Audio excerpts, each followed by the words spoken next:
Muchas gracias, hermanos, una vez más por la invitación y por la comunión que podemos disfrutar, poder tener unos con otros. Bien, vamos a seguir leyendo entonces 2 de Timoteo, capítulo 4. Hemos estado aquí, vamos a leer nuevamente este capítulo. Dice así, versículo 1, te encarezco delante de Dios y del Señor Jesucristo, que juzgará a los vivos y a los muertos en su manifestación y en su reino. Que prediques la palabra, que instes a tiempo y fuera de tiempo, redarguye, reprende, exhorta con toda paciencia y doctrina. Porque vendrán tiempos cuando no sufrirán la sana doctrina, sino que teniendo comezón de oír, se amontonarán maestros conforme a sus propias concupiscencias, y apartarán de la verdad el oído, y se volverán a las fábulas. Pero tú, sé sobrio en todo. Soporta las aflicciones, haz obra de evangelista, cumple tu ministerio. Porque yo ya estoy para ser sacrificado y el tiempo de mi partida está cercano. He peleado la buena batalla, he acabado la carrera, he guardado la fe. Por lo demás, me está guardada la corona de justicia, la cual me dará el Señor juez justo en aquel día, y no solamente a mí, sino también a todos los que aman su venida. Procura venir pronto a verme, porque Demas me ha desamparado amando este mundo y se ha ido a Tesalónica. Crescente fue a Galacia y Tito a Dalmacia. Solo Lucas está conmigo. Toma a Marcos y tráele contigo, porque me es útil para el ministerio. A Tíquico lo envié a Éfeso. Trae cuando vengas el capote que dejé en Troas en casa de Carpo y los libros, mayormente los pergaminos.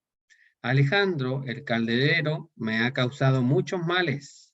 El Señor le pague conforme a sus hechos. Guárdate tú también de él, pues en gran manera se ha opuesto a nuestras palabras. En mi primera defensa, ninguno estuvo a mi lado, sino que todos me desampararon, no les sea tomado en cuenta. Pero el Señor estuvo a mi lado y me dio fuerzas para que por mí fuese cumplida la predicación y que todos los gentiles oyesen. Así fui librado de la boca del león. Y el Señor me librará de toda obra mala y me preservará para su reino celestial. A él sea gloria por los siglos de los siglos. Amén. Saluda a Prisca y a Aquila y a la casa de Onesífero. Erasto se quedó en Corinto y a Trófimo dejé en Mileto enfermo. Procura venir antes del invierno. Eubulo te saluda, y Pudente, Lino, Claudia y todos los hermanos. El Señor Jesucristo esté con tu espíritu. La gracia sea con vosotros. Amén. Hasta ahí la lectura de la palabra de Dios. Muy bien, hemos estado viendo este capítulo 4 de 2 de Timoteo, ya estamos como en las partes finales, los versículos finales, nos tocaría continuar del versículo 9 en adelante. Solo un muy breve resumen. Versículo 1 tenemos los testigos que Pablo llama delante de Timoteo para encomendarle algo que no es nada fácil, pero algo que en realidad cada hombre de Dios debería de realizar. Esa petición está en el versículo 2, que tiene que ver con predicar la palabra en cualquier instancia. Hay oportunidades que el Señor brinda y a veces el creyente tiene que hacerse las oportunidades, a veces con un simple gesto, a veces con una simple entrega de tratado a alguien que va circulando por la vía, y a veces esa persona se queda parado frente a uno, lee el título y ahí hay instancias para que uno pueda seguir aprovechando esa oportunidad que se brindó ahí en esos momentos. Hay veces en que al creyente que saben que es un cristiano le van a buscar los vecinos y le van a decir: vecino, ¿sabe qué? Mire, falleció alguien y no tenemos quien nos ayude, usted nos podría ayudar, y va el hermano y comienza a hablar, a predicar la palabra. Entonces, en cualquier momento tiene que estar dispuesto a predicar la palabra. versículo 3 se nos dice el por qué. Porque vendrán tiempos cuando las personas no van a querer, no van a soportar el escuchar las sanas enseñanzas, sino que amontonarán o juntarán predicadores que van a hablar lo que ellos quieren escuchar. Y entonces ellos van a poder tener un montón de predicadores a elección y van a poder decidir a quién escuchar conforme a lo que yo solamente quiero escuchar. Y eso va a llevar a una consecuencia, versículo 4, que apartarán de la verdad el oído. Y entonces, fíjese usted que aquí está hablando en términos metafóricos, porque el oído involucra a toda la persona. Y entonces, claro, ellos como quieren escuchar solamente lo que les interesa, lo que les conviene, su ser entero va a seguir en pos de ellos, que es el error, la mentira, la fábula. No es la verdad. Y entonces van a andar por el camino del error. Y entonces Pablo le dice, como esa es la realidad, y le dice entonces Pablo a Timoteo, pero tú sé sobrio, sé sano, no te contamines con todas estas cosas, no te contamines con el error, no te contamines con querer hablar solamente lo que la gente quiere escuchar, sino que tiene que enseñar todo el consejo de Dios, tal cual Pablo lo hizo enseñando todo el consejo de Dios, y él pudo decir que su conciencia estaba limpia y que no pesaba sobre sí la sangre de todas las personas con las cuales él se pudo rodear, porque le enseñó a todos todo el consejo de Dios. Y entonces le anima a que Timoteo pueda hacer la obra de evangelista y también cumplir el ministerio que el Señor le ha dado. Ambas cosas tenía que hacer.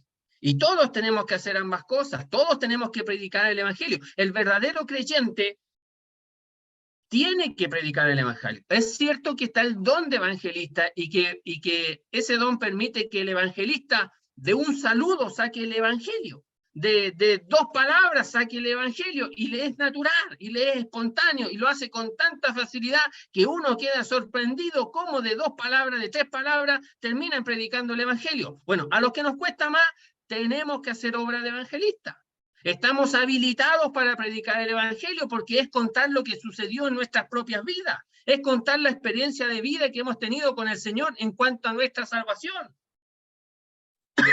No es nada que no hayamos experimentado, lógicamente, el verdadero creyente. Bueno, pero también tenemos que hacer el ministerio que el Señor nos ha dado, el servicio que el Señor nos ha dado. Entonces, fíjese que el evangelio no queda relegado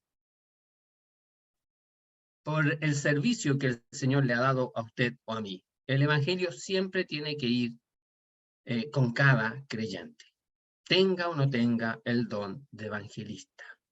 El decir que yo no predico el evangelio porque no tengo el don de evangelista es solamente ignorar lo que este versículo nos dice a todos nosotros. Bien, versículos 6, 7 y 8. Pablo ahora va a hablar de su situación, pero en términos de su vida cristiana.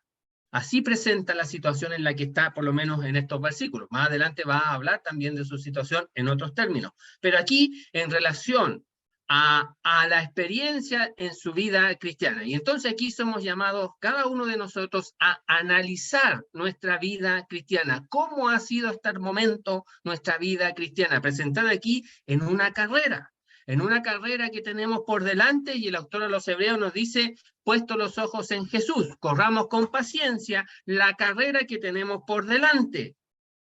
Entonces tenemos que tener presente que cada creyente está en una carrera que va hacia el Señor. Esa es la meta, el Señor Jesucristo. Ese es el fin de nuestra carrera, estar con Él. Pero mientras estamos aquí compitiendo, eso significa que nosotros tenemos que correr bajo las normas que están establecidas en la palabra de Dios, ayudarnos unos a otros y ayudar a los inconversos con el evangelio para que puedan estar habilitados para ingresar a esta carrera, que el fin de esta carrera es Cristo. Es Cristo. Entonces aquí Pablo presenta la vida cristiana como una carrera y dice, porque yo ya estoy para ser sacrificado. O sea, Pablo sabe que ya le queda bastante poco y su vida está para ser presentada delante de Dios como un sacrificio delante de aquel en el cual él ha servido desde el segundo número 1, desde la conversión. De hecho, podríamos decir en términos humanos de que él servía a Dios antes de la conversión, pero lo servía erróneamente porque estaba persiguiendo a los cristianos y pensaba que estaba sirviendo a Dios de manera correcta.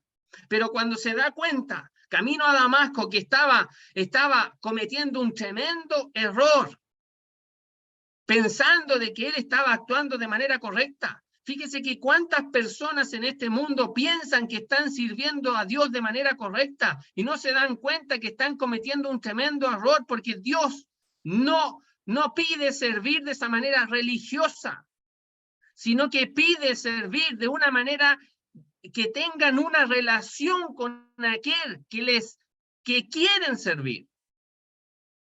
Y esa relación es con el Señor, a quien decimos servir. Es incompatible que una persona sirva a aquel que no le conoce, a aquel que no tiene una relación. Fíjese que con los ídolos no se puede tener ninguna relación porque son obras muertas. Se les tiene que llevar porque dice que tienen pie y no caminan, tienen oído y no escuchan, tienen ojo y no ven. Tener una relación con alguien que no tiene vida en sí mismo, no es ninguna relación, no existe esa relación. Por lo tanto, uno tiene que servir al Dios vivo y verdadero. Y ese es nuestro Salvador, Señor Jesucristo. Bueno, Pablo, antes de conocer a Cristo, pensaba que estaba sirviendo de manera correcta. Se da cuenta que no es así. El Señor se le aparece, el Señor se presenta, le aclara que Él es el Mesías, que Él es el Cristo, que Él es el Hijo de Dios, y Pablo reconoce el error en el cual estaba. A veces las personas no se quieren convertir a Cristo porque no quieren reconocer el error en el que están. Y es mejor, es 1000 veces mejor reconocer el error si yo estoy equivocado y volverse a Cristo como su Salvador personal. Eso es lo que enseña la Biblia, eso es lo que decimos, eso es lo que usted debe hacer si aún no es salvo. Volverse a Cristo, arrepentirse de sus pecados y volverse a Cristo como su Salvador personal. Bueno, Pablo, ahora, llegando al término de sus vidas de servicio al Señor, sabe que de esta prisión en la cual está no va a salir. Y entonces él dice, ya estoy para ser sacrificado. Él asume la muerte, pero asume la muerte como una ofrenda a Dios. Fíjese que así él presenta la muerte. La muerte de su vida la presenta como una ofrenda a Dios, como aquella ofrenda que se lleva a Dios y que es exclusiva y enteramente para Dios. Así él presenta la muerte. Él va a morir delante de Dios y para Dios, como un sacrificio. Como un sacrificio. Fíjese que así lo presenta Pablo. Fíjese que las víctimas del Antiguo Testamento, los animales, eran ofrecidos en sacrificio para Dios, pero los animales no se daban ni cuenta de lo que estaba sucediendo. No se daban cuenta. Bueno, Pablo sí se da cuenta y lo dice, porque no es un animal, es una persona consciente que se va a ofrecer en su muerte a Dios. Hermano, la muerte de cada creyente es un sacrificio consciente a Dios. Es un sacrificio que se presenta a Dios. Bien, porque yo ya estoy para ser sacrificado y el tiempo de mi partida está cercano. Y ahora cambia de figura a figura marítima de un barco que está soltando las amarras y que entra mar adentro.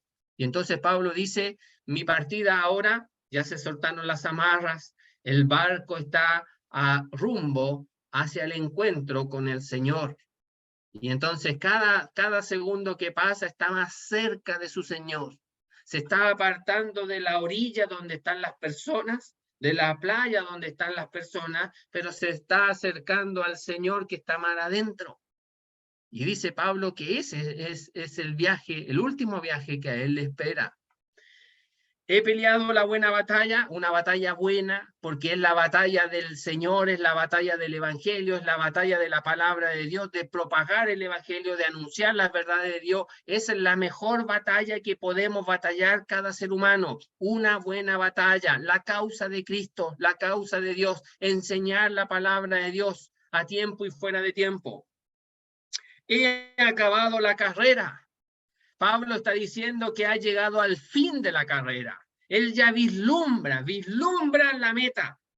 Él está a pasos de llegar a la meta de esa carrera que él ha emprendido por varios años.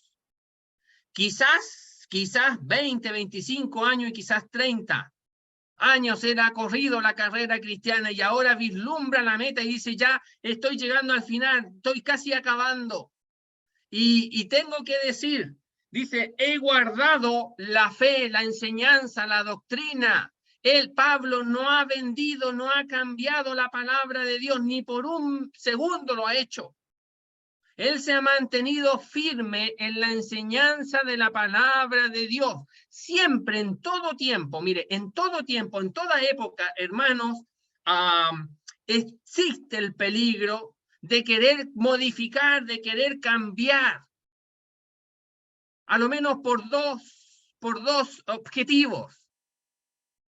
Uno, para que el inconverso no se sienta tan ofendido, tan atacado o tan alejado. Y entonces decimos nosotros, ¿saben qué? A lo mejor tenemos que modificar un poco la manera en que estamos enseñando la palabra de Dios, los términos en que estamos enseñando la palabra de Dios, porque da la idea que cuando hablamos del pecado la gente se ofende y entonces vienen, escuchan una pura vez y después no escuchan más, no quieren escuchar más. Entonces, a lo mejor deberíamos de hablar de otras cosas y no del pecado y de la muerte de Cristo y de la salvación y modificar ciertas cosas. Y entonces buscamos que de esa manera poder ser simpatizantes con el perdido, con el pecador perdido, pero no le estamos entregando la manera de ser salvo, la única manera de ser salvo, que es Jesucristo y la obra que él hizo. Y a veces también el otro motivo es que en medio del pueblo de Dios también a veces hay cierto resentimiento porque se enseñan las verdades de la palabra de Dios que no son modificables en el tiempo ni el cambio cultural que tengamos. No se modifica la palabra de Dios aunque algunos la quieran modificar o aunque algunos la quieran reinterpretar y decir lo que la palabra de Dios no dice y buscan la manera de sacar alguna expresión de por aquí, de por allá y de hacer decir lo que no dice la palabra de Dios, tratando de reinterpretar, de decir que han descubierto nuevas interpretaciones y que resulta ser que ahora que lo que aprendimos hace muchos años atrás pareciera ser que ahora ya no está vigente y hay verdades como que nuevas, aparecieron verdades nuevas. Por el solo hecho, hermanos, de que el pueblo de Dios se incomoda al escuchar la palabra de Dios.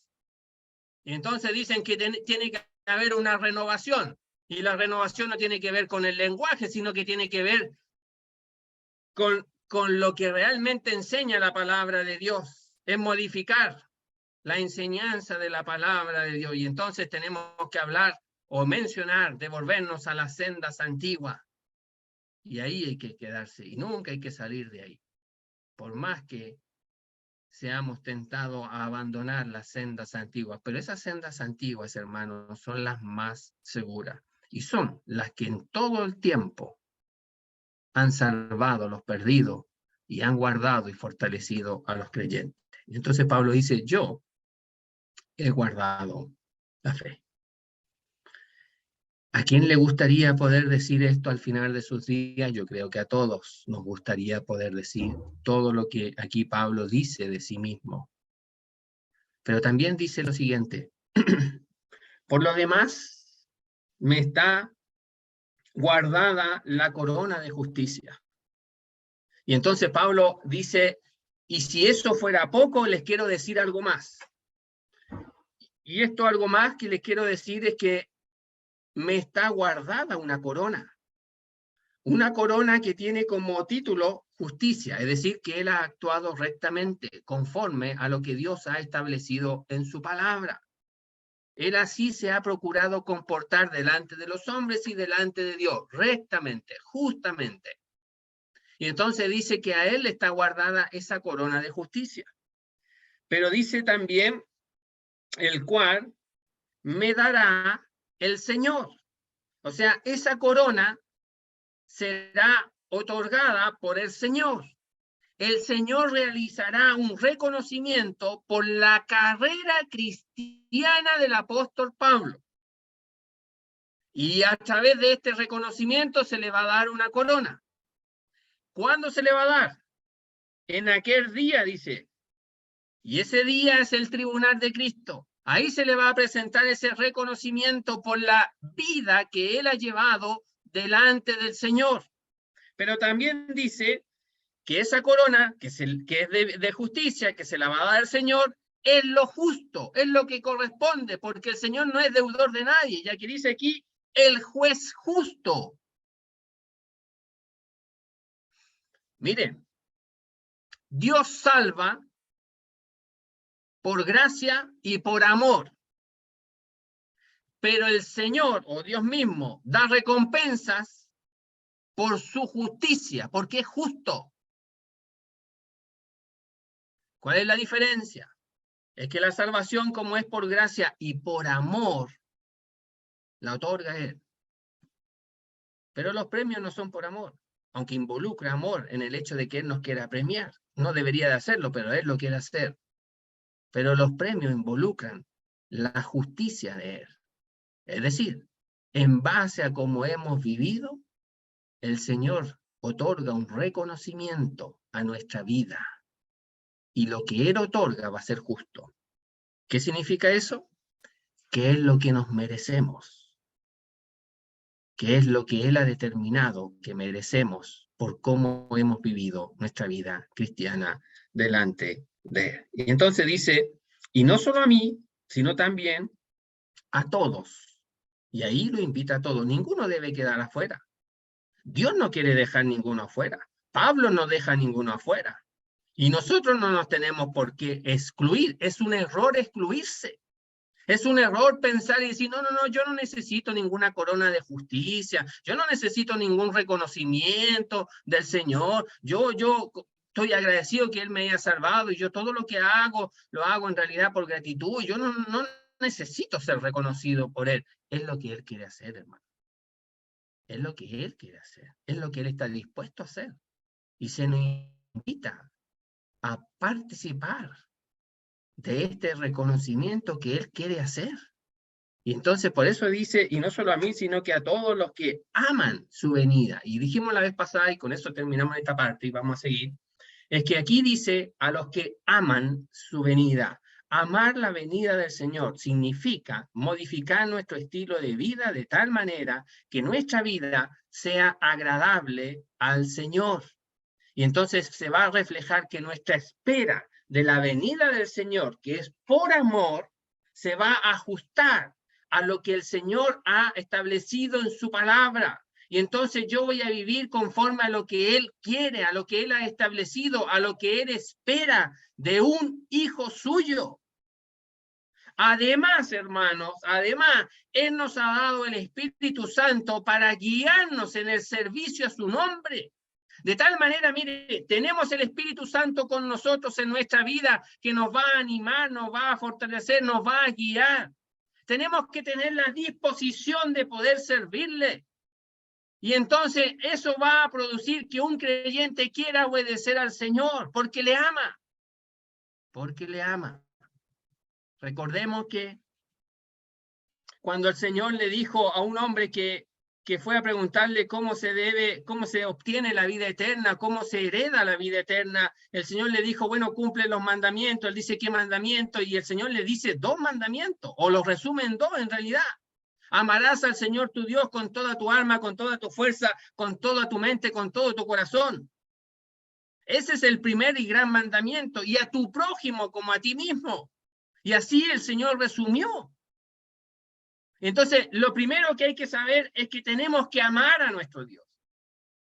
Y el amor a Dios va a modificar nuestro estilo de vida. Y lógicamente el amor hacia Dios de todo corazón, sinceramente, completamente de nuestro ser, nos va a llevar también a mirar a los otros, a nuestro prójimo. Porque nuestro prójimo es creación de Dios. Y nos va a llevar a actuar con nuestros prójimos de manera correcta. Entonces, eso hace el amor a Dios o el amor al Señor. Bien, hasta ahí quedamos la vez pasada. Entonces ahora vamos a avanzar hasta donde el Señor nos permita y ver algunos versículos más. Versículo 9, dice así: procura venir pronto a verme. Pablo le está escribiendo a Timoteo. Ya le ha dicho lo que tiene que hacer, por qué lo tiene que hacer, lo que está pasando con él en cuanto a su vida cristiana, y entonces ahora ya llegando al final de esta carta le dice a Timoteo, mira Timoteo, procura, esa expresión significa que involucra diligencia, es decir, no demores. Si tienes la oportunidad, lo más pronto posible, ven a verme. Esa es la idea aquí. O sea, Pablo está expresando de que quiere que Timoteo esté lo más pronto posible con él. Y aquí vislumbramos de alguna manera, mis queridos hermanos, cómo el apóstol Pablo amaba a Timoteo. Timoteo seguramente correspondía ese gran amor que Pablo tenía por su hijo en la fe, por su compañero y colaborador en la obra del Señor, Timoteo. Y entonces, estando él allá en Roma y Timoteo en Éfeso, le echa de menos y lo deja ver aquí, diciendo, procura venir pronto a verme, sé lo más breve, actúa de manera lo más rápido posible para que tú puedas estar prontamente conmigo. Ahora fíjese usted que esta carta seguramente llega a Timoteo en una época donde todavía había tiempo bueno, ya que más adelante va a hablar del invierno y espera que esté antes del invierno.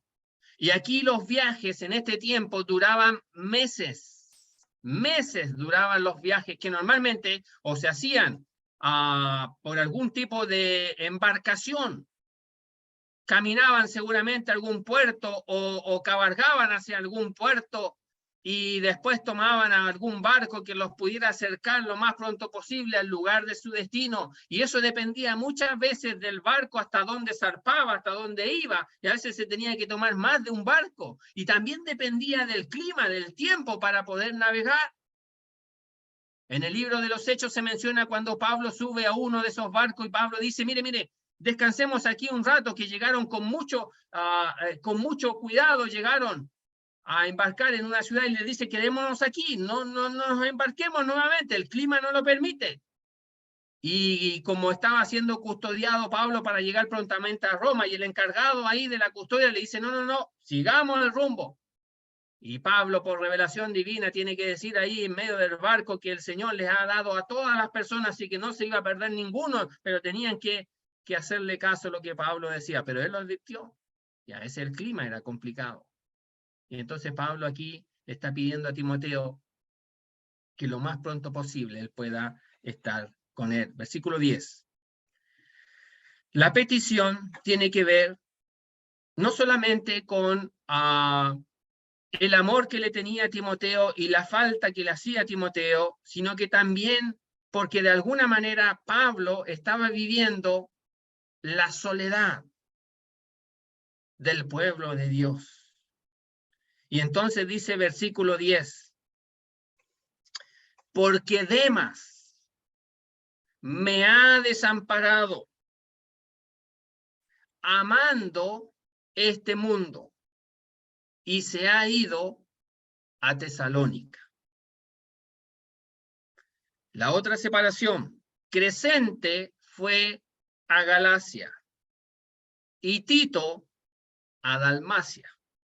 Las dos últimas separaciones, Crescente y Tito, fueron seguramente comisionadas por el mismo apóstol Pablo, quien estando en esa situación en la que estaba, en un calabozo, privado de libertad, poco tiempo le quedaba, iba a ser ejecutado, y él aún está preocupado de la obra del Señor. Fíjese, hermano, yo no sé cómo decirlo para que nos demos cuenta, pero el apóstol Pablo velaba por la obra de Dios. Él sabía que Dios era el dueño de la obra, pero él estaba preocupado y mostraba su preocupación por la obra del Señor en todo tiempo, absolutamente en todo tiempo. No tuvo momento para preocuparse de sí mismo, sino que él decía, el Señor se preocupará de mí y yo me voy a preocupar de los demás. Y en esa preocupación de los demás estaba la obra del Señor, que en realidad se componía de personas que iban a creer o que estaban creyendo y de los que ya eran salvos. Y se preocupaba del bienestar espiritual. Yo no sé si usted conoce a algún hermano así, pero esos hermanos son una gran bendición en medio del pueblo de Dios. Hermanos que están preocupados de la obra del Señor. Vamos a volver después a ese punto. Ahora, el primer alejamiento que se menciona aquí, en este versículo en realidad, porque anteriormente ya había dicho que los de Asia la habían abandonado y menciona ahí unos par de nombres. Pero aquí, en este versículo, menciona a un creyente, podríamos decir, Demas. Fíjese que este creyente, Demas, se menciona en el libro de Colosenses, y se menciona así de esta manera, fíjese usted. Os saluda Lucas, el médico amado, y Demas. Pablo, cuando escribe el libro de Colosenses, también estaba privado de libertad en Roma, pero en una casa alquilada. Se le permitió a él poder alquilar una casa, un hogar, donde él pudiera estar ahí, esperando la audiencia para quienes le acusaban y él poder defenderse.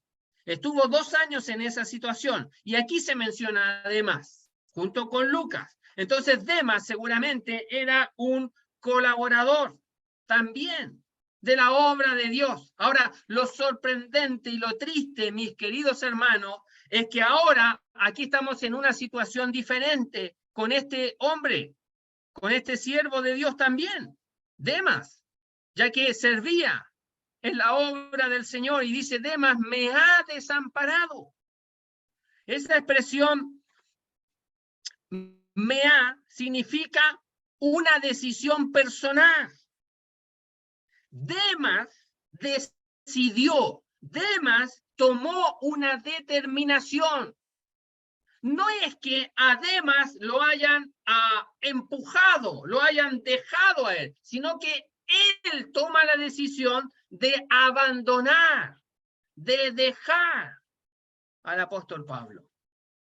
Demas, de manera consciente, voluntaria, toma una decisión. No es, mire, no es la mejor decisión, al contrario, es la peor decisión que Demas pudo haber tomado. Pero uno se puede preguntar, hermano, ¿cómo es posible entonces que un hombre que está colaborando en la obra del Señor pueda tomar una decisión de este tipo? Y la respuesta, mis queridos hermanos, es esta: servir al Señor no me asegura un final en mi carrera cristiana, no me lo asegura. Segundo, servir al Señor no es sinónimo de comunión con el Señor. Son cosas diferentes. Hay muchos hermanos que sirven. Hay muchos hermanos que hacen muchas cosas para el Señor. Pero su comunión con el Señor está muy distante, está muy lejos. Sirven para que los demás vean que están haciendo algo. Sirven para que los demás no digan que Él no hace nada. Sirven porque sería muy notorio que él no hiciera nada y los demás están todos haciendo algo. Horacio Alonso hablaba del servicio cristiano muchas veces como obra de la carne. porque la carne quiere mostrarse, porque la carne quiere ser visible, porque la carne quiere ser reconocida. Y Horacio Alonso advertía del peligro en el servicio cristiano, de no servir en las energías de la carne por impulso carnal. Mire que Pablo tiene que denunciar esa manera de servir allá en Filipos. Mire, él dice de que él estaba ahí, también estaba preso cuando escribió esa carta ahí a los filipenses, y tiene que reconocer, dice, quiero que sepáis, hermanos, que las cosas que me han sucedido han redundado más bien para el progreso del evangelio, de tal manera que mis prisiones se han hecho patentes en Cristo en todo el pretorio y a todos los demás. Y la mayoría de los hermanos, cobrando ánimo en el Señor con mis prisiones, se atreven mucho más a hablar la palabra sin temor. Pablo reconoce que el estar privado de libertad ha animado a los hermanos a anunciar la palabra de Dios y ha fortalecido esa situación que está viviendo el apóstol Pablo, y entonces ha fortalecido a los hermanos, ha animado a los hermanos, a algunos dice, a predicar la palabra de Dios. Pero dice, algunos a la verdad predican a Cristo por envidia y contiendas, pero otros de buena voluntad. Estaban predicando, sí. ¿Qué es predicar? Servir. ¿Estaban sirviendo? Sí. Algunos servían bien y otros servían mal. Las motivaciones eran diferentes. Pero uno veía aparentemente que ambos estaban haciendo lo mismo, predicar. Pero uno lo hacían por envidia y por contienda, y otros lo hacían por buena voluntad. Los unos anuncian a Cristo por contención, no sinceramente, pensando añadir aflicciones a mis prisiones, pero los otros por amor, sabiendo que estoy puesto para la defensa del evangelio. Hay distintas maneras de servir, hermanos, y entonces yo tengo que hacer esta pregunta y me la tengo que hacer a mí mismo también. ¿Qué es lo que me está motivando a servir al Señor? ¿Estoy sirviendo al Señor por envidia? Porque otros lo hacen y entonces veo cómo a otros se les dice, hermano, que el Señor le bendiga, que bien ha hecho la palabra de Dios que nos ha traído en el día de hoy, y entonces a mí eso me da envidia. Quiero que también me lo digan a mí, entonces yo digo en sí mismo, voy a predicar, voy a servirle al Señor para que a mí me digan esas palabras aduladoras. ¿Lo hago por envidia? ¿Lo hago por contienda? ¿O lo hago por amor sinceramente? Hermano, el servir al Señor no me asegura que termine mi carrera cristiana como la terminó el apóstol Pablo. No me lo asegura. Quiero leer, mire, para que nos demos cuenta, hermano. Quiero leerles una historia de un matrimonio que sirvió al Señor, pero de manera equivocada. Y el fin no fue el fin que ellos esperaban, pero quedó plasmado en la palabra de Dios. Voy a leer Hechos capítulo 5. Es tan evidente que el servicio fue hecho de mala forma, de mala manera, que es la primera condenación que hay en medio del pueblo de Dios. Y fue tanto el impacto que ocasionó a la sociedad que estaban ahí cerca de este acontecimiento, que todos los creyentes, la sociedad tuvo temor de Dios. Mire, escuche bien, hermano. Capítulo 5, versículo 1 dice así: pero cierto hombre llamado Ananías, con Safira, su mujer, vendió una heredad. Ese es el versículo primero. Lo que yo voy a hacer, me voy a saltar al versículo 3 y lo vamos a leer de corrido, versículo 1 y versículo 3. Porque de esa manera, este matrimonio quería ser reconocido. Pero Dios dijo algo diferente. Lo leo nuevamente, mire. Pero cierto hombre, llamado Ananías, con Safira, su mujer, vendió una heredad. Versículo 3. Y dijo Pedro: Ananías, ¿por qué? Perdón, me voy a saltar al final del versículo 2. Dice: y la puso a los pies de los apóstoles. Leo nuevamente. Versículo 1. Pero cierto hombre llamado Ananías, con Safira, su mujer, vendió una heredad y la puso a los pies de los apóstoles. Ese es el final del versículo 2. Así, de esa manera, querían ser reconocidos Ananías y Safira, como que ellos vendieron una propiedad y pusieron la suma de la venta a los pies de los apóstoles. ¿Por qué quisieron hacer eso? Bueno, fíjese que en los versículos anteriores del capítulo anterior se habla ahí que los creyentes vendían sus propiedades. Y ellos vieron cómo los creyentes estaban vendiendo sus propiedades.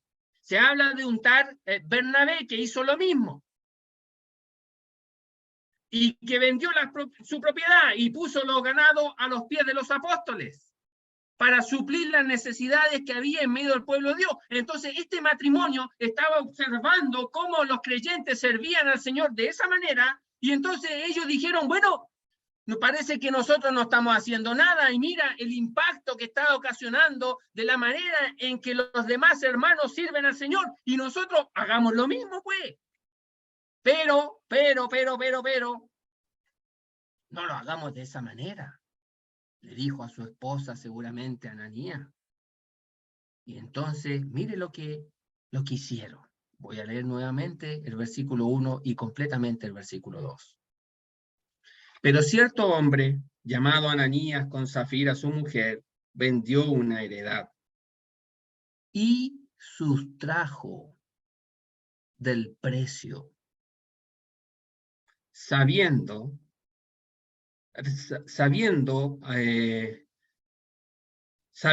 también su mujer, y trayendo solo una parte, la puso a los pies de los apóstoles. Lo que sucedió fue que ellos vendieron una propiedad y dijeron: saquemos una parte de la venta, guardémosla, coloquémosla aparte y vayamos donde los apóstoles y digámosles que aquí está la venta, lo que obtenimos de la venta de la propiedad. Hagamos lo que los otros están haciendo, pero nosotros hagámoslo entre tú y yo de esta manera diferente. Saquemos una parte. No se van a dar cuenta porque esto lo estamos haciendo aquí nosotros dos en secreto. Los demás no se van a dar cuenta. Los demás lo que van a ver es que vendimos una propiedad y que llevamos la venta de esa propiedad a los apóstoles. Eso es lo que los demás van a ver. Y así lo hicieron. Dijo Pedro, versículo 3, Ananías, ¿por qué llenó Satanás tu corazón para que mintieses al Espíritu Santo y sustrajeses del precio de la heredad? Mire lo que habían hecho ellos. Satanás llenó su corazón. ¿Qué significa que Satanás llenó su corazón? ¿Sabe lo que significa? Es que Ananías y Safira tenían un corazón vacío. espiritualmente hablando vacío. Déjenme sugerir que ellos eran creyentes y por eso hicieron lo que hicieron. Quisieron emular, imitar la influencia del Espíritu Santo. Quisieron imitar la llenura del Espíritu Santo en la vida de los otros hermanos, que el Espíritu Santo los llenó de tal manera de que los hermanos tomaron esa decisión de manera voluntaria y personal de vender sus propiedades y de llevar el dinero, ponerlo a los pies de los apóstoles para ayudar de alguna manera a la necesidad del pueblo de Dios, pero ese movimiento fue un movimiento del Espíritu Santo en la vida de esos hermanos. Y entonces Ananías y Zafira no tenían la llenura del Espíritu Santo, y entonces Satanás lo que hizo fue que llenó ese corazón vacío de la llenura del Espíritu Santo. Y entonces a ellos se les ocurrió la brillante idea de mentir. De mentir, dice, al Espíritu Santo.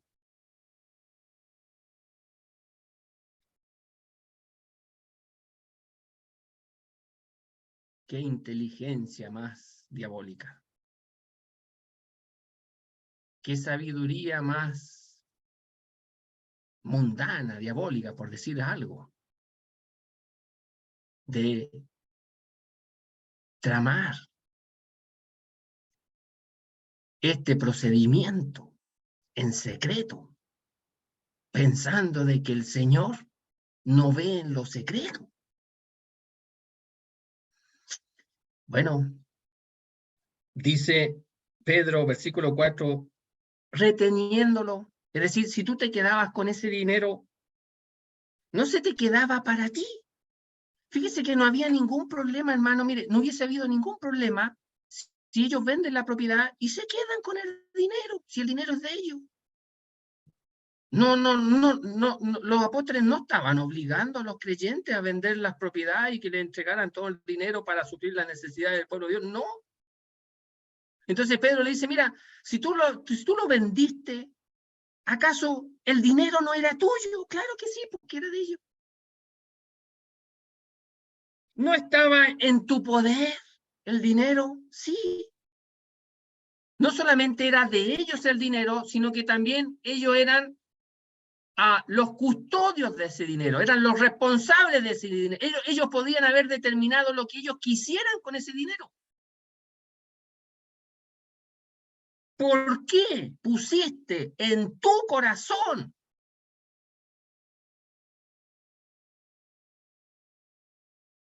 No has mentido a los hombres, sino a Dios. ¿Por qué pusieron en el corazón mentir a Dios? Mire, Satanás llenó el corazón vacío de la influencia del Espíritu Santo, pero ellos tomaron la decisión de mentir a Dios. Y ellos planificaron toda esta idea que quedó al descubierto por aquella discernimiento y revelación seguramente de Pedro en cuanto a esta situación. Al oír Ananías estas palabras, cayó y expiró, y vino un gran temor sobre todos los que lo oyeron. Este juicio no fue un juicio a cuatro paredes, a puertas cerradas, fue público.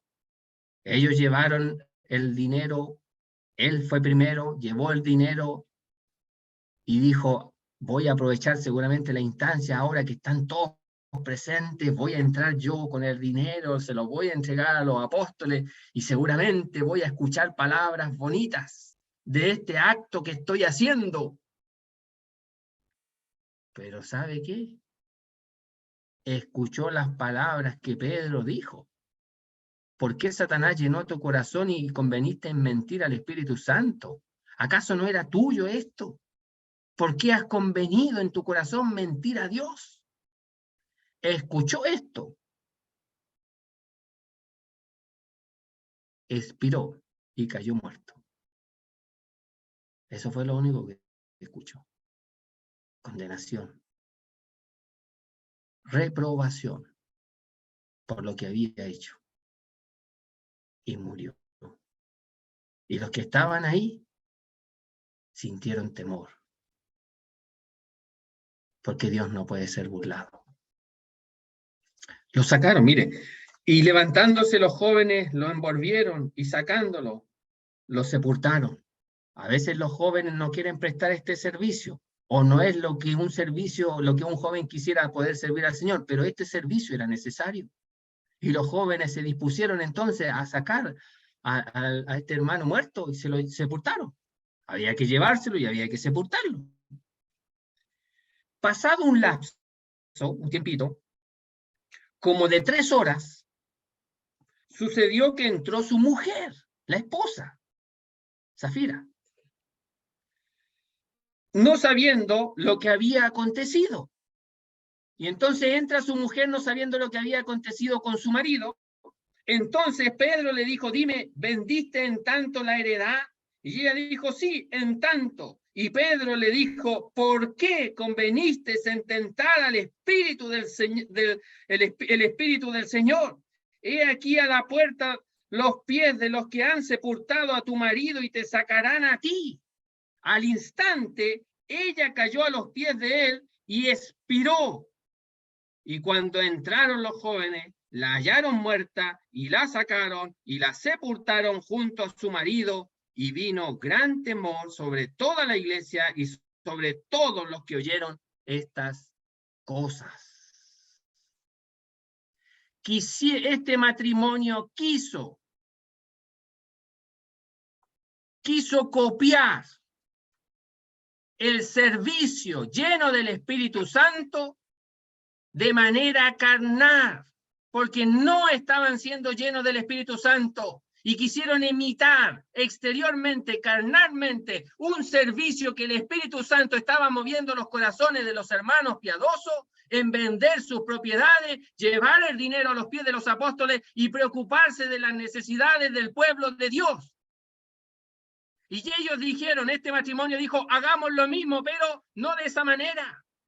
Apartemos algo, saquemos algo, no se van a dar cuenta ellos porque vamos a ser presentados como llevando el dinero. Pero Dios no puede ser burlado, hermano. Entonces, el servicio cristiano, ¿cómo lo estamos realizando? ¿Qué es lo que nos motiva a servir? Demas servía.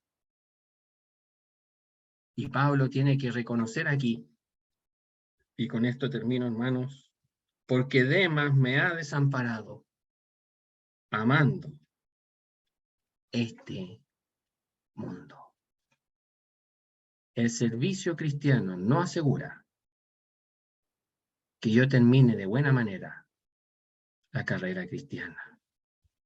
Es la comunión con el Señor, es la búsqueda del Señor, es la que me motiva a servir, claro, pero no debo de dejar nunca mi comunión con el Señor y no pensar de servir al Señor para ser visto,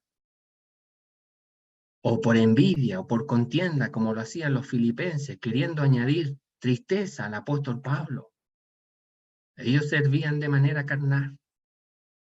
Así no se sirve, hermano. Aunque el apóstol Pablo dice, pero me gozo de todas maneras porque el evangelio es predicado. Y el Señor puede usar su palabra, la palabra suya puede usar Dios para llamar a otros al arrepentimiento y a la fe en Cristo, porque es la palabra de Dios. Pero la manera de servir es incorrecta. Hermanos, ¿cómo estamos sirviendo?